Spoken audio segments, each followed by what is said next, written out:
नमस्कार दोस्तों, प्रतिशतता परसेंटेज चैप्टर के भाग 14 वीडियो में आपका हार्दिक स्वागत है। दोस्तों, इस वीडियो में आयतन पर आधारित प्रश्नों को एक बहुत ही आसान ट्रिक के माध्यम से हल करना सिखाया गया है, जो कि विभिन्न प्रतियोगी परीक्षाओं जैसे बैंक, एसएससी, रेलवे, एनटीपीसी इत्यादि में अक्सर पूछे जाते हैं। दोस्तों, यह भाग 14 वीडियो भाग 13 वीडियो का नेक्स्ट पार्ट है। भाग 13 वीडियो में क्षेत्रफल पर आधारित प्रश्नों को एक बहुत ही आसान ट्रिक के माध्यम से हल करना सिखाया गया है।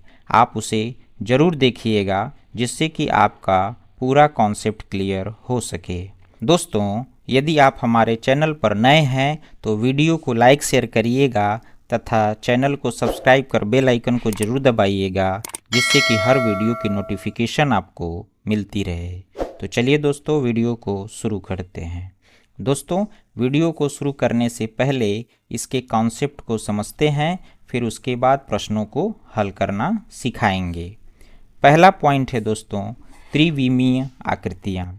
त्रिविमीय आकृतियों का अर्थ उन आकृतियों से जो किसी समतल पर नहीं बनाई जा सकती, क्योंकि उनमें उभार होता है, जैसे घन, घनाभ, शंकु, बेलन और पिरामिड। ये वे ठोस वस्तुएं हैं जिनकी लंबाई, चौड़ाई और ऊंचाई तीनों होते हैं और ये स्थान घेरती हैं। दोस्तों, जो 3 डायमेंशनल शेप्स होते हैं उनमें उभार होता है और उसमें लंबाई, चौड़ाई और ऊंचाई तीनों होती है। उभार का मतलब है दोस्तों, उसमें मोटाई और ऊंचाई दोनों होती है, ठीक है। और ये स्थान घेरती हैं। स्थान घेरने का मतलब है दोस्तों कि इनमें आयतन होता है। इन आकृतियों को दोस्तों समतल पर या कागज या बोर्ड पर नहीं बनाया जा सकता। चलिए दोस्तों, दूसरे कॉन्सेप्ट को देखते हैं, द्विविमीय आकृतियाँ और त्रिविमीय आकृतियाँ। इन दोनों में डिफरेंस क्या होता है?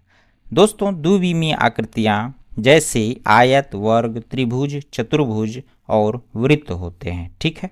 दोस्तों, ये वे आकृतियाँ होती हैं जिनको किसी समतल या कागज या बोर्ड पे आसानी से बनाया जा सकता है। इनमें उभार नहीं होता है, इनमें ऊंचाई नहीं होती है, केवल इनमें लंबाई और चौड़ाई होती है, ठीक है। और इनका क्षेत्रफल निकाला जाता है, ठीक है दोस्तों। इनका आयतन नहीं निकाला जाता। इसी प्रकार दोस्तों, घन, घनाभ, शंकु, बेलन और पिरामिड, गोला, ये वे आकृतियां हैं जिनमें उभार होता है और इनको किसी समतल या कागज या बोर्ड पे नहीं बनाया जा सकता।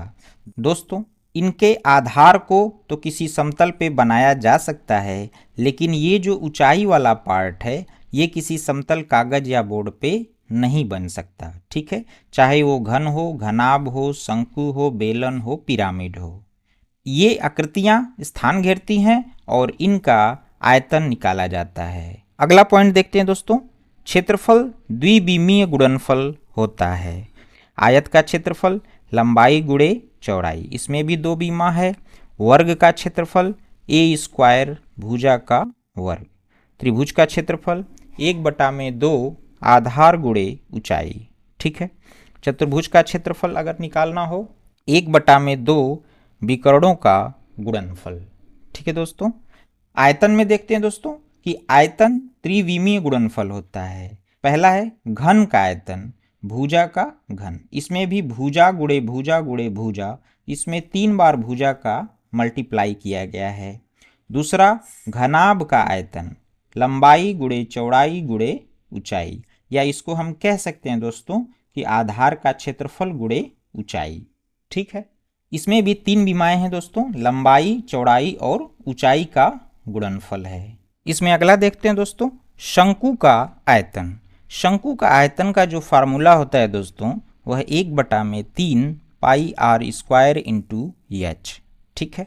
यानी कि इसमें r 2 बार मल्टीप्लाई किया गया है और h 1 बार। ये त्रिविमीय गुणनफल है।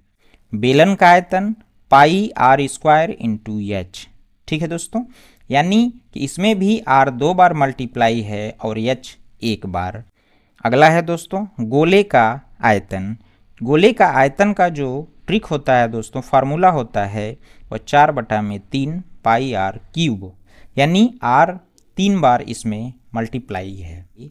दोस्तों आयतन में प्रतिशत परिवर्तन निकालने के लिए पहला पॉइंट है प्रथम दो बीमाओं में प्रतिशत परिवर्तन अर्थात क्षेत्रफल में प्रतिशत परिवर्तन निकालेंगे।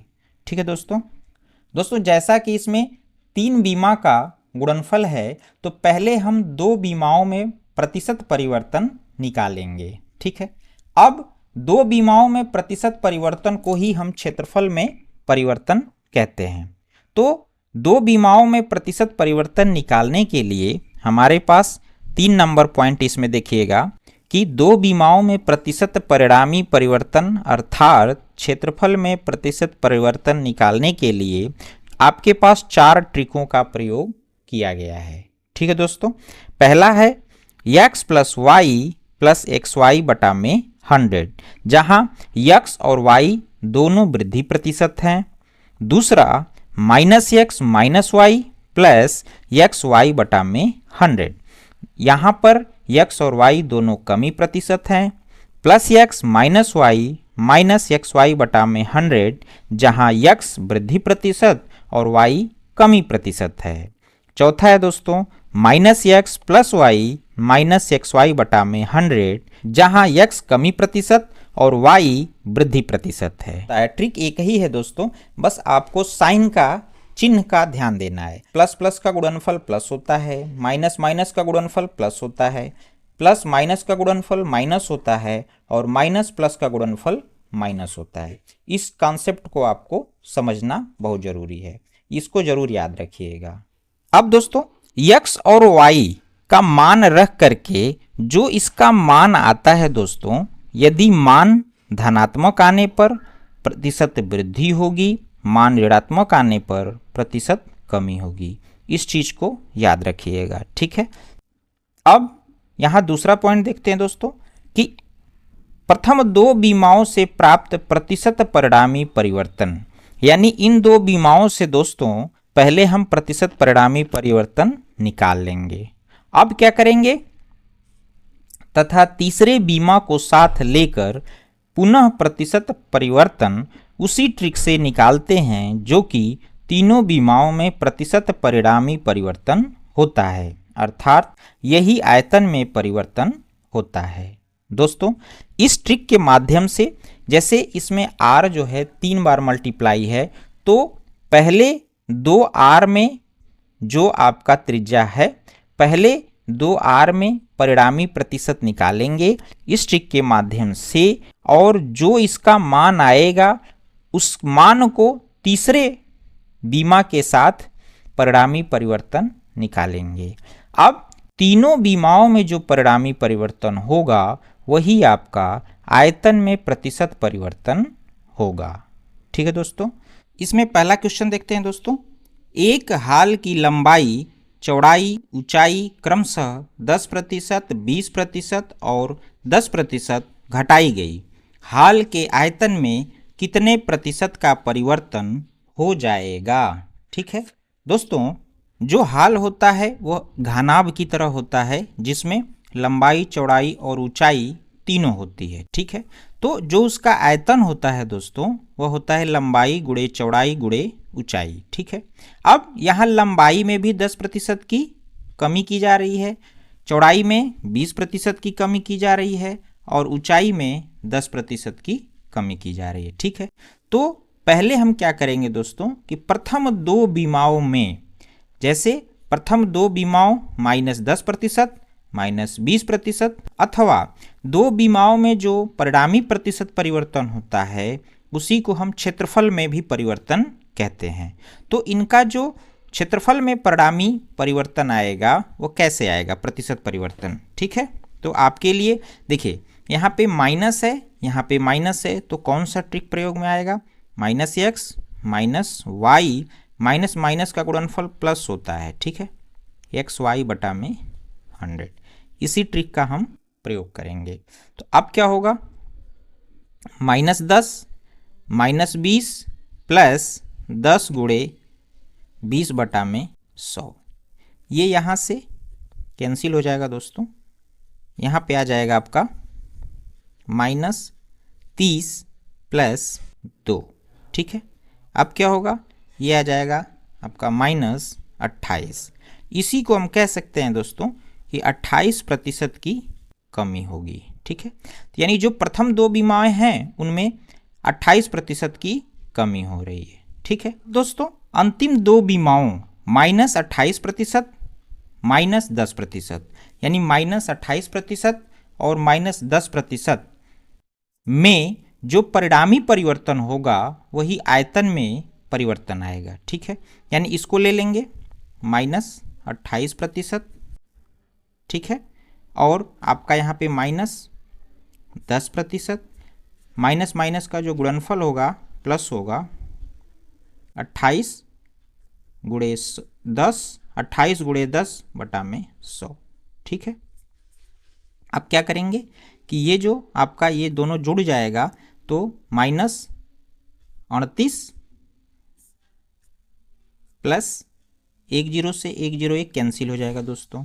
28 में 10 से डिवाइड करेंगे तो 2.8 आ जाएगा। ठीक है, इसमें से इसको घटाएंगे तो कितना आ जाएगा दोस्तों, तो 10 में से 8 गया, यहाँ 2 आ जाएगा। ठीक है, यहाँ बचेगा 7, 7 में से 2 जाएगा 5, यहाँ पे दशमलव लग जाएगा और यहाँ पे आपका बचेगा 3 और माइनस लगेगा क्योंकि माइनस वाला बड़ा है, -35.2 और यह माइनस आ रहा है दोस्तों, तो इसका मतलब है कि 35.2% की कमी आएगी। ठीक है, यानी 35.2% की कमी आएगी। तो आयतन में जो परिणामी परिवर्तन होगा दोस्तों वह 35.2% की होगी। तो आपका ऑप्शन ए सही उत्तर है दोस्तों। चलिए दोस्तों दूसरा क्वेश्चन देखते हैं। एक निश्चित माप के प्रस्तावित कमरे की लंबाई 10% घटाई गई, चौड़ाई 20% घटाई गई, जबकि ऊंचाई 5% बढ़ाई गई। इस प्रकार कमरे के आयतन में कितने प्रतिशत का परिवर्तन हुआ। ठीक है दोस्तों, इसको ध्यान से देखिएगा। यानी इसमें जो आयतन का फार्मूला होता है वो LBH यानी लंबाई गुणे चौड़ाई गुणे ऊंचाई। L जो है 10% घटाया जा रहा है इसलिए -10% हो जाएगा। B भी 20% घटाया जा रहा है इसलिए -20% होगा। H 5% बढ़ाया जा रहा है तो इसके लिए प्लस चिन्ह का प्रयोग किया गया है। अब प्रथम LB अथवा क्षेत्रफल में परिणामी परिवर्तन, तो यानी पहले हम दो बीमाओं को लेकर के हम परिणामी प्रतिशत परिवर्तन निकालेंगे। ठीक है, तो इसके लिए आपका ट्रिक हो जाएगा -x -y -10 -20 माइनस माइनस का जो गुणनफल है वह प्लस होगा 10 गुणे 20 बटा में 100। ठीक है, अब ये आपका -30 प्लस ये यहाँ से कैंसिल हो जाएगा, 2 ठे 2 0 से 2 0 कैंसिल, बचा यहाँ पे 2, यानी यहाँ आ गया दोस्तों -28। इसी को हम कह सकते हैं कि 28% की कमी हो रही है। ठीक है, अब ये जो 28% की कमी हो रही है दोस्तों ये दो बीमाओं में है और फिर हम क्या करेंगे, ये तीसरी बीमा H को लेकर के हम परिणामी प्रतिशत परिवर्तन निकालेंगे उसी ट्रिक के माध्यम से। ठीक है, यानी आपका ये हो जाएगा अंतिम दो बीमाएं कौन सी हो जाएंगी, -28% और आपका ये हो जाएगा H 5%। ठीक है, इसमें अथवा इसी को हम आयतन में परिणामी प्रतिशत परिवर्तन। अब हम इनमें परिणामी प्रतिशत परिवर्तन निकालने के लिए क्या करेंगे, -28 है दोस्तों तो यहाँ पे लिख देंगे -28 प्लस 5। ठीक है, माइनस प्लस और माइनस का जो गुणनफल होता है माइनस होता है, 28 गुणे 5 बटा में 100। ठीक है, अब इसमें से 5 कैंसिल हो जाएगा दोस्तों तो -23 हो जाएगा। ये कितना आएगा, इसमें हम क्या करेंगे कि 5 दूनी के 10 20 आ गया। ठीक है, 4 से इसको कटा देंगे, 4 7 28 4 5 20, 5 से इसमें डिवाइड करेंगे तो 5 इकाई 5, 5 चौके 20, यानी आपका आ गया 1.4। दोस्तों 23 माइनस 1.4, इन दोनों को जोड़ देंगे तो आपका आ जाएगा 24.4। ठीक है, 24.4 आ जाएगा। अब माइनस यह बताता है दोस्तों कि 24.4% की कमी हो रही है। ठीक है, तो आपका ऑप्शन डी जो है दोस्तों वह सही उत्तर है। चलिए दोस्तों नेक्स्ट क्वेश्चन देखते हैं। एक घन की भुजा में 10% की वृद्धि हुई, उसके आयतन में कितने प्रतिशत की वृद्धि होगी? दोस्तों घन का जो आयतन होता है वह भुजा का घन होता है, यानी इसके आयतन में जो हमारी भुजा है वह 3 बार मल्टीप्लाई की हुई है, यानी जो 10% की वृद्धि होगी वह तीनों भुजाओं में होगी, यानी तीनों बीमाओं में होगी। तो ये 10%, 10%, 10%। ठीक है, अब हम क्या करेंगे, इन दोनों बीमाओं को ले करके हम क्षेत्रफल में परिणामी परिवर्तन या प्रथम 2 बीमाओं में परिणामी परिवर्तन को निकालेंगे। चूंकि ये दोनों वृद्धि प्रतिशत हैं, इसलिए हम वृद्धि प्रतिशत वाला फॉर्मूला या ट्रिक अप्लाई करेंगे, यानी 10 धन 10 धन 10 गुणे 10 बटा में 100। ठीक है, ये हो जाएगा आपका 20 प्लस ये यहाँ से कैंसिल हो जाएगा, 1 आ जाएगा दोस्तों, यानी 21, अथवा इसको हम कह सकते हैं दोस्तों कि 21% की वृद्धि होगी। तो प्रथम 2 बीमाओं में 21% की वृद्धि होगी। अब दोस्तों क्या करेंगे कि अंतिम दो यानी कि इसमें से जो आया है आपका परिणामी प्रतिशत परिवर्तन 21%, और ये जो लास्ट वाला बचा है, तो इनमें जो परिणामी प्रतिशत परिवर्तन होगा उसी को हम आयतन में परिणामी प्रतिशत परिवर्तन कहते हैं। तो फिर क्या करेंगे दोस्तों, ये हमारा वृद्धि प्रतिशत है तो 21 धन, ये भी वृद्धि प्रतिशत है तो 10 धन 21 गुणे 10 बटा में 100। इसको यहाँ से ये कैंसिल हो जाएगा दोस्तों, इसको जोड़ेंगे तो कितना आ जाएगा 31 धन, ये 10 से इसमें डिवाइड कर देंगे तो 2.1 आ जाएगा। ठीक है, और इसमें इसको जोड़ेंगे तो 33.1 आ जाएगा। चूंकि यह धनात्मक है तो हम इसको कहेंगे 33.1% की वृद्धि होगी। ठीक है, उसके आयतन में 33.1% की वृद्धि होगी। इसका मतलब कि आपका ऑप्शन सी सही उत्तर है दोस्तों। चलिए दोस्तों एक नेक्स्ट क्वेश्चन और देखते हैं। किसी बेलन की त्रिज्या 5% बढ़ाई गई और ऊंचाई 10%। इस प्रकार बेलन के आयतन में कितने प्रतिशत की वृद्धि होगी? ठीक है दोस्तों, जैसा कि आप जानते हैं कि वॉल्यूम यानी जो बेलन का वॉल्यूम होता है उसका फार्मूला होता है πr² × h, जिसमें r 2 बार मल्टीप्लाई है, इसलिए त्रिज्या में अगर 5% की वृद्धि हो रही है तो 2 बार वृद्धि होगी, और ऊंचाई में 10% की वृद्धि हो रही है तो 1 बार होगी। ठीक है, यानी r बराबर भी 5%, r सेकेंड जो बीमा हो जाएगी वह 5%, और जो थर्ड बीमा हो जाएगी वह 10% बढ़ाई गई। तो पहले हम प्रथम 2 यानी 5% और 5% में हम परिणामी परिवर्तन ज्ञात करेंगे, उसी को हम क्षेत्रफल में परिणामी परिवर्तन कहते हैं, एरिया में परिणामी परिवर्तन कहते हैं। तो कैसे निकलेगा इसमें दोस्तों, चूंकि ये दोनों वृद्धि प्रतिशत है इसलिए 5 धन 5 गुणे 5 बटा में 100। ठीक है, ये हो जाएगा दोस्तों आपका 10 धन है कि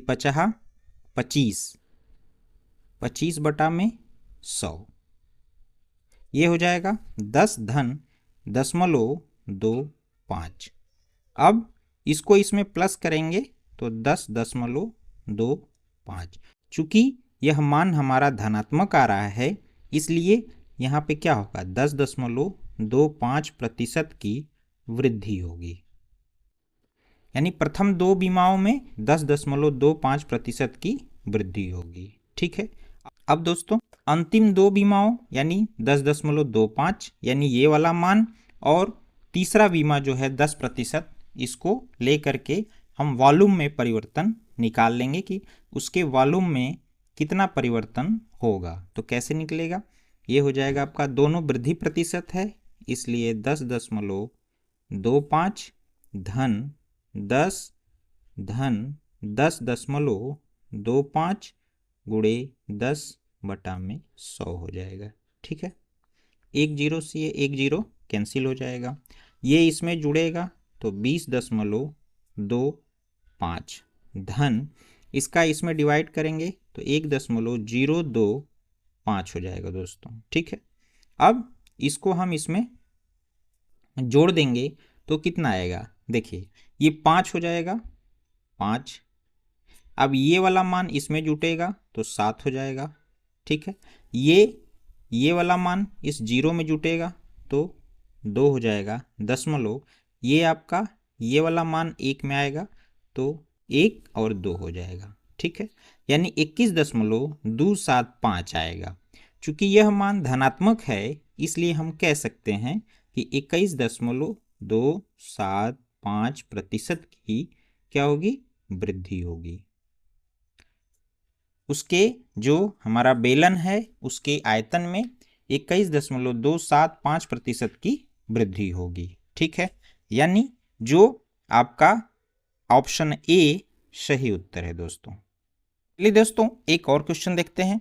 यदि किसी लंब वृत्ताकार बेलन के आधार की त्रिज्या तथा उसकी ऊंचाई दोनों में 20% की वृद्धि की जाए तो उसके आयतन में कितनी वृद्धि होगी। ठीक है दोस्तों, 20% की वृद्धि की जा रही है उसके त्रिज्या और ऊंचाई दोनों में। ठीक है, अब क्या करेंगे कि जो लंब वृत्ताकार बेलन का जो वॉल्यूम होता है दोस्तों, क्या होता है, पाई आर स्क्वायर इंटू एच। ठीक है, उसमें आर 2 बार मल्टीप्लाई है यानी आर में 20% और आर में 20% की वृद्धि होगी। ठीक है, और आपका एच में भी कितने प्रतिशत की वृद्धि होगी, वह 20% की, क्योंकि तीनों में 20% की वृद्धि होगी। तब प्रथम दो यानी इसको और इसको ले लेंगे, प्रथम दो 20% और 20%, अथवा क्षेत्रफल में कितना परिवर्तन होगा ये पता कर लेंगे। ठीक है, कैसे होगा, तो प्लस वाले फार्मूले से होगा 20 धन 20 गुणे 20/100 कर देंगे। ठीक है, कितना होगा, ये आपका हो जाएगा 40 धन एक जीरो से एक जीरो, ये दो जीरो ऊपर नीचे कट जाएंगे, 2 और 2 कितना हो जाएगा, 2 दूनी के 4, यानी यहाँ हो जाएगा आपका 44%। चूंकि यह मान धनात्मक है इसलिए हम कह सकते हैं कि ये 44% की वृद्धि होगी। ठीक है, अब अंतिम दो बीमाएं, ये आपका 44% और ये आपका 20% ले करके हम इन दो बीमाओं में परिणामी परिवर्तन निकालेंगे, अथवा इसको हम कहते हैं कि वॉल्यूम में परिणामी परिवर्तन आ जाएगा। 20 धन 44 गुणे 20/100 कर देंगे। ठीक है, अब यहाँ से एक जीरो ये कैंसिल हो जाएगा और यहाँ पे हो जाएगा 2 5 10। ठीक, ये इसमें जुड़ेगा तो आपका हो जाएगा 64 प्लस 5 8 40। ठीक है, और ये हो जाएगा, इसको फिर इसमें 4 बचेगा, 5 8 40, 8.8 आ जाएगा। ठीक, अब इसको इसमें जोड़ देंगे तो यहाँ पर तो 8 ही रहेगा दशमलव के बाद। अब 8 4 12 6 1 7 यानी 72.2। चूंकि यह मान धनात्मक है इसलिए हम कहेंगे कि 72.8% की क्या होगी, वृद्धि होगी, यानी आयतन में पूरा 72.8% की वृद्धि होगी। आपका ऑप्शन डी सही उत्तर है दोस्तों। चलिए दोस्तों एक और क्वेश्चन देखते हैं इस पर आधारित। यदि एक लंबवृत्तीय शंकु की त्रिज्या में 20% की कमी की जाती है और उसकी ऊंचाई में 60% की वृद्धि की जाती है तो इसके आयतन में कितने प्रतिशत की वृद्धि या कमी होगी। ठीक है दोस्तों, जैसा कि आप जानते हैं कि जो शंकु होता है उसके आयतन का जो फार्मूला होता है वो 1/3 पाई आर स्क्वायर इंटू एच होता है। ठीक है, अब 20% की कमी की जा रही है उसके त्रिज्या में, तो त्रिज्या इसमें 2 बार मल्टीप्लाई किया गया है, तो त्रिज्या में 2 बार 20% की कमी होगी और जो ऊंचाई है उसमें 60% की वृद्धि हो रही है, तो 60% की ऊंचाई में वृद्धि हो रही है। दोस्तों सर्वप्रथम हम प्रथम 2 बीमाओं यानी जो 2 त्रिज्याएं हैं जिसमें 20% की कमी की जा रही है उनको ले करके हम इसमें परिणामी परिवर्तन निकालेंगे। ठीक है, उसी को हम क्षेत्रफल में परिणामी परिवर्तन भी कहते हैं। तो कौन सा ट्रिक लगेगा, -x - y यानी -20 माइनस माइनस का जो मल्टीप्लाई होगा वह प्लस होगा, 20 × 20/100। ठीक है, अब ये माइनस माइनस 40 हो जाएगा, प्लस ये 2 0 यहाँ से कैंसिल हो जाएगा तो 4 आ जाएगा। अब 40 में से 4 माइनस हो जाएगा दोस्तों, तो -36 आ जाएगा।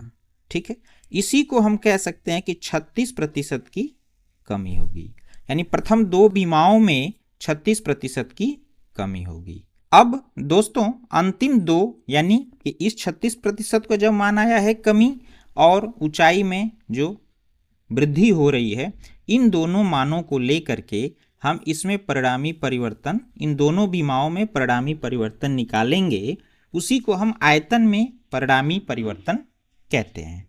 तो कैसे निकलेगा, तो इसमें कौन सा ट्रिक लगेगा, -36 प्लस 60 माइनस 36 × 60/100। ठीक है, माइनस एक यहाँ से ये कैंसिल हो जाएगा दोस्तों। ठीक है, अब इसका इसमें हम मल्टीप्लाई कर देंगे तो कितना आएगा, 6 36, 6 36 18, तो 20 1 21, यानी इतना और एक स्थान पे दशमलव लग जाएगा। ठीक है, अब वो 60 में से 36 को घटा देंगे तो कितना आ जाएगा, +24 आएगा। इसमें से इसको हम माइनस कर देंगे तो कितना आएगा, अब यहाँ पे दशमलव के बाद 0 आएगा तो कितना आ जाएगा, 10 में से 6 गया आपका 4, यहाँ पे आपका 3 होगा तो 3 में से 1 जाएगा 2। ठीक है, और ये यहाँ पे दशमलव लग जाएगा और मान जो है आपका धनात्मक आएगा, यहाँ पे मान आपका क्योंकि ये बड़ा है धनात्मक वाला, तो 2.4%। इसी को हम कह सकते हैं दोस्तों आयतन में 2.4% की वृद्धि होगी, यानी आपका ऑप्शन ए सही उत्तर है दोस्तों। चलिए दोस्तों वीडियो का लास्ट क्वेश्चन देखते हैं। एक गोले के व्यास में 10% की कमी की गई, उसके आयतन में कितने प्रतिशत की कमी होगी। ठीक है दोस्तों चूंकि व्यास में 10% की कमी की जा रही है, इसलिए उसके त्रिज्याओं में भी 10% की कमी होगी, क्योंकि दोस्तों इसके आयतन का जो फार्मूला होता है गोले का वह 4/3 पाई आर क्यूब, यानी आर जो है इसमें 3 बार मल्टीप्लाई है, इसलिए उसके जो आयतन में वह 3 बार 10% की कमी होगी, यानी आर -10%, आर -10% और आर -10%। उनकी त्रिज्याओं में भी, उसकी त्रिज्याओं में भी 3 बार 10% की कमी होगी। ठीक है, तो पहले हम दोस्तों प्रथम 2 यानी 2 को लेकर के हम प्रतिशत परिणामी परिवर्तन निकालते हैं। ठीक है दोस्तों, पहले 2 -10% और -10%, 2 त्रिज्याओं में प्रतिशत परिणामी परिवर्तन अथवा उसी को हम क्षेत्रफल में परिणामी प्रतिशत परिवर्तन कहते हैं। उसको निकालेंगे दोस्तों किस ट्रिक से, -10 प्लस 10 × 10/100।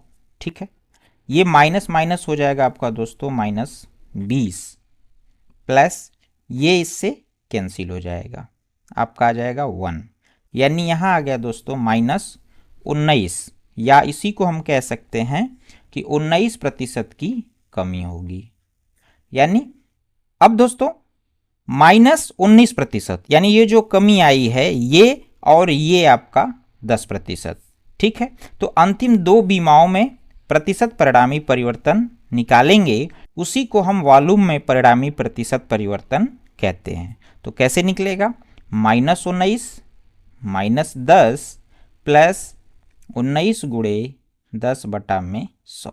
ठीक है, ये हो जाएगा आपका दोस्तों -29 प्लस ये यहाँ से 0 कैंसिल हो जाएगा, इसमें डिवाइड करेंगे 1.9 आ जाएगा। ठीक है, अब इसमें से घटाएंगे इसको तो 10 में से 9 जाएगा 1 दशमलव, यहाँ बचा 8, 8 में से 1 जाएगा 7, यहाँ बचा आपका 2, -27.1। चूंकि दोस्तों यहाँ माइनस आ रहा है इसलिए हम कह सकते हैं कि 27.1% की कमी आएगी। ठीक है, यानी आपका ऑप्शन बी सही उत्तर है दोस्तों, अगर यह वीडियो आपको अच्छी लगी हो तथा इस वीडियो से आपको कुछ भी सीखने को मिला हो तो इस वीडियो को लाइक और कमेंट करें तथा अपने दोस्तों को शेयर करें। दोस्तों, और अधिक वीडियो देखने के लिए कृपया चैनल को सब्सक्राइब कर बेल आइकन को जरूर दबाएं, जिससे कि हर नए वीडियो की नोटिफिकेशन आपको मिलती रहे। धन्यवाद दोस्तों।